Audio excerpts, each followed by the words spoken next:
Je suis sûr que vous avez déjà entendu dans votre vie une personne qualifiée de moyenâgeux, le raisonnement ou l'opinion d'une personne un peu misogyne ou macho. Mais qu'en est-il d'un point de vue historique? La condition de la femme en Europe était-elle vraiment indigne durant la période du Moyen-Âge? Fut-elle vraiment pire qu'à la Renaissance? Pire qu'au 19e siècle?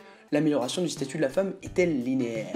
Julie Pilorguet, agrégée d'histoire et auteur d'un mémoire sur la place des femmes dans l'espace public au Moyen-Âge, remet à jour certains faits dissous dans la masse d'informations souvent approximatives au sujet de cette période de l'histoire. Avant toute chose, elle précise qu'il est indispensable de ne pas généraliser, puisque selon la région et ou la position sociale, la condition de la femme varie sensiblement. Pour cette vidéo, j'ai donc choisi de m'attarder sur l'Europe du Nord, car je ne vous cache pas ma surprise quant à la modernité de la condition de la femme au Moyen-Âge par rapport aux époques qui l'ont suivi.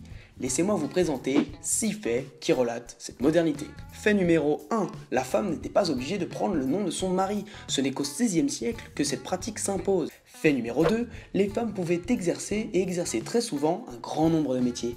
La société étant majoritairement rurale, les femmes travaillaient souvent autant que le mari, travail de la terre, gestion du bétail, tissage et fabrication de vêtements, éducation des enfants s'il y a.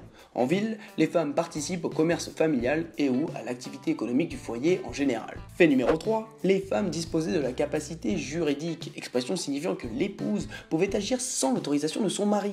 En France, à partir du XVIe siècle, les règles juridiques concernant les femmes n'ont cessé de se durcir jusqu'aux mesures du Code Napoléon qui mettent un terme à l'indépendance des femmes, les rendant totalement insignifiantes du point de vue de la loi.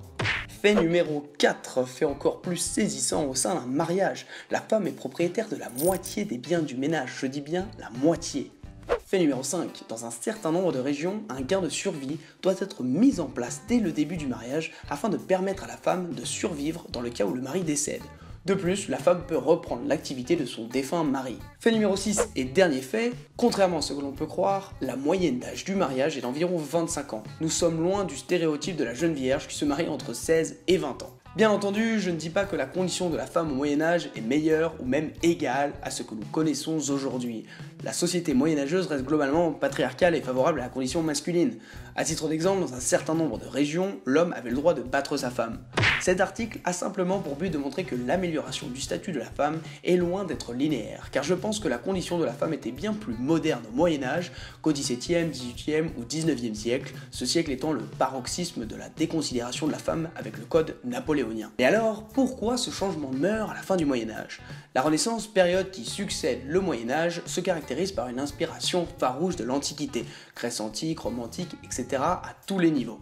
La femme étant considérée comme fondamentalement inférieure à l'homme au cours de cette période, il n'est pas étonnant de constater un revirement à l'égard des femmes à partir de la Renaissance. Conclusion de cette histoire, la prochaine fois on ne dira plus qu'une réflexion misogyne est digne du Moyen-Âge, mais plutôt de la Renaissance ou du 19e siècle, comparaison plus adaptée. La vidéo touche à sa fin, j'espère que vous appréciez ce genre de sujet. N'hésitez pas à me le faire savoir dans les commentaires et à vous abonner sur la chaîne YouTube. Je vous dis à la semaine prochaine pour décrypter une nouvelle idée reçue.